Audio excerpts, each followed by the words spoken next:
In this video and the next couple of videos, we're going to take a look at functions. So in particular, we are going to try to make sure we can recognize function notation, evaluate functions at given values, graph linear functions, identify functions using a vertical line test, find domain and range of a function, average rate of change of a function, and find the difference quotient. So let's first work on recognizing that function notation.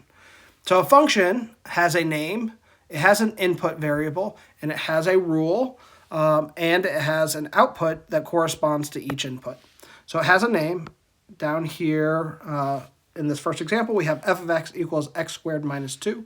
The name of our function here is f, right? That's the name of our function, f. It has an input variable. Our input variable here is going to be that value x, right? So that is our input. It has a rule that tells us how to compute an output value. So this is our rule. And it has an output that corresponds to each input, right? So if we have an input of 3, then the output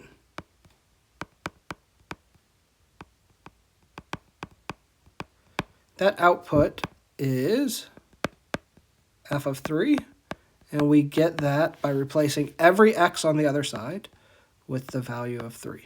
So 3 squared minus 2. So that is 9 minus 2, which is 7. So for an input of 3, the associated output is 7 for this particular function. Right? A function has a graph where the graph is all of the ordered pairs with an input value as the x-coordinate, and the corresponding output value is the y-coordinate. So you can think about when we've graphed things like y equals mx plus b, graphs of lines, the value y has been replaced with f of x.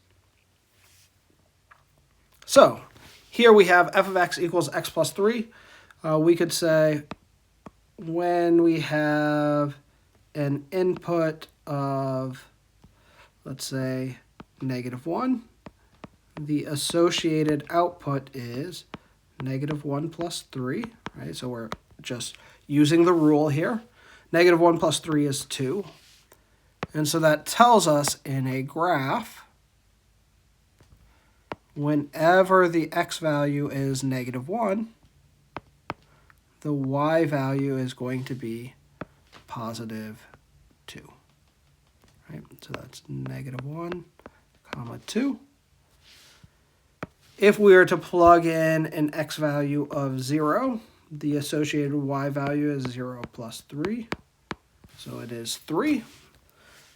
So when our x value is 0, the y value should be 3.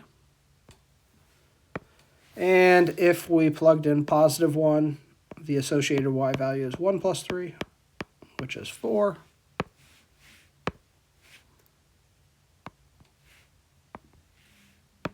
So we have a point at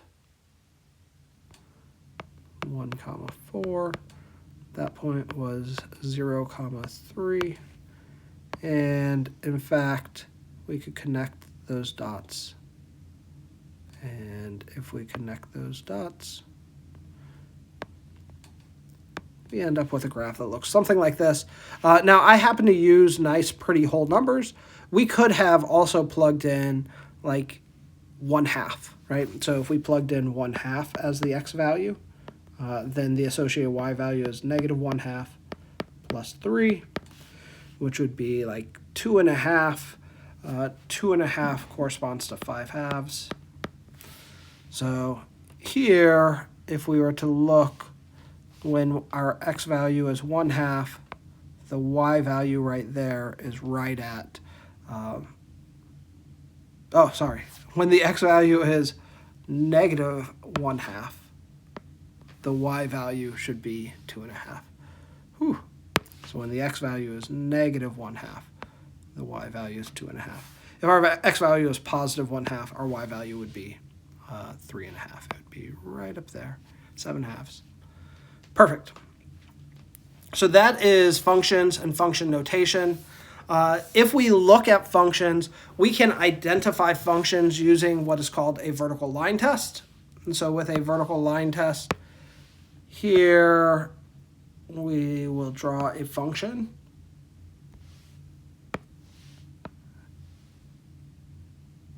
This is a function because no matter what vertical line you were to draw, it would only hit the graph in a single spot, right? So every vertical line hits the graph in just a single spot. So that is a function.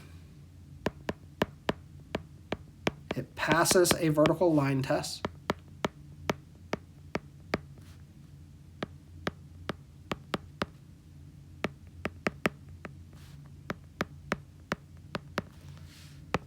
For something like this, I'm going to graph.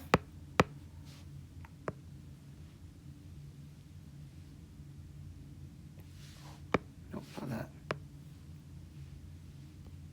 For something like that, that is not a function because it does not pass a vertical line test. So there are vertical lines that we could draw that hit the function or hit the graph in more than one spot. So not a function. It fails a vertical line test.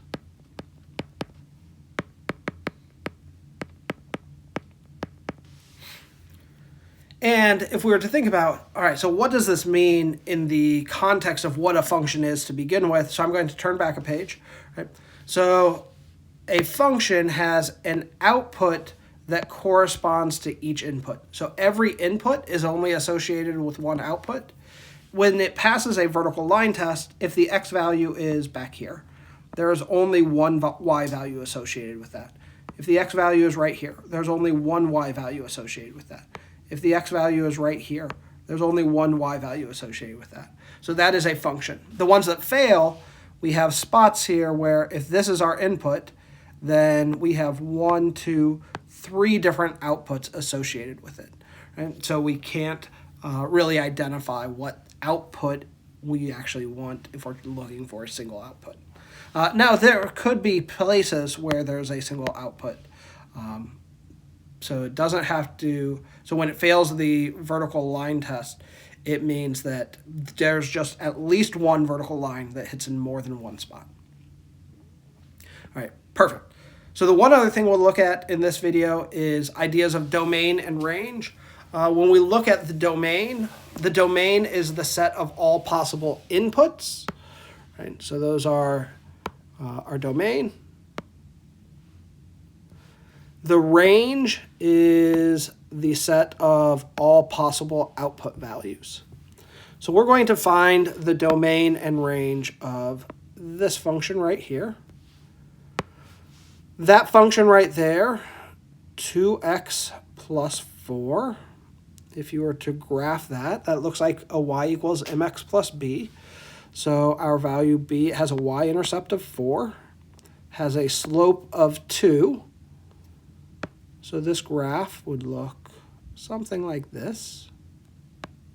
Has a slope of 2, a y-intercept of 4.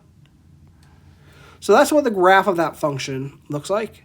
And so we're trying to identify what's the domain and what's the range. So when we look at the domain,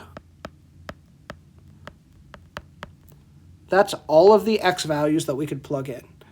And so we could have any x value from negative infinity all the way up to any x value up to positive infinity. There's no problem with any of the x values. So that's the domain for this function. The range for this function is all of the possible output values, right? And so that's looking up and down, and we see outputs from negative infinity up to positive infinity there as well. So the range is negative infinity to positive infinity there as well.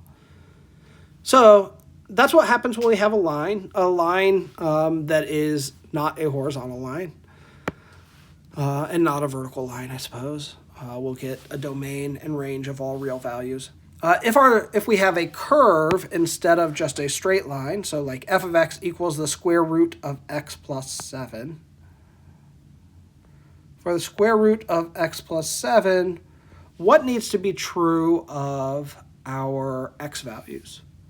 Well, the x values are underneath a square root, and so the x values, whatever's underneath that square root, it needs to be at least 0, greater than or equal to 0. And so if we subtract 7, we find that the x values have to be at least negative 7. So in the graph here, somewhere back here to the left, we'll have an x value of negative 7. When the x value is negative 7, the y value is 0. And the square roots, the square root of a function will always spit back a positive if it's defined, or a 0. And so our square root graph ends up looking something kind of like this. And if we see the graph of it, we can identify the domain pretty easily. We can say the smallest x value that shows up is negative 7, and it goes all the way up to an x value of infinity. The x value of 7 actually is defined there, so we use a bracket in our interval notation. For the range, the smallest y value that shows up is 0. That's a y value of 0, and it goes up to infinity. So our range here is 0 to infinity. And again, we actually reach a value of 0, and so we use a bracket there as well. With the domain and the range, finding the domain is usually a little bit simpler. Finding the range might take a little bit more trial and error. If you can see the graph, or if you can get a sense of what that graph looks like, that helps quite a bit with identifying the range. For identifying the domain, for now, we really have a couple things to consider. So, 1, if we have a fraction with a 0 in the denominator, that's undefined. So, if there is an x in the denominator of a fraction, we set that denominator equal to 0, and we solve that equation. Those are the values that we are going to exclude from the domain. So we'll keep all of the other values, but we're going to throw those values out of the domain. If we have a square root or an even root, square root or an even root of a negative is not a real number. So if there is an x under a square root, set whatever is under the square root as greater than or equal to 0 and solve the inequality. That solution is your domain. So that's not what we're excluding, that's actually what we're keeping in that case. And again, for now, if there is neither an x in the denominator of a fraction nor an x under a square root, the domain will be all real numbers denoted with that r, or negative infinity to infinity. So that's the way we'll go about finding domains for now. All right, come back for the next videos. We'll take a look at some more function ideas.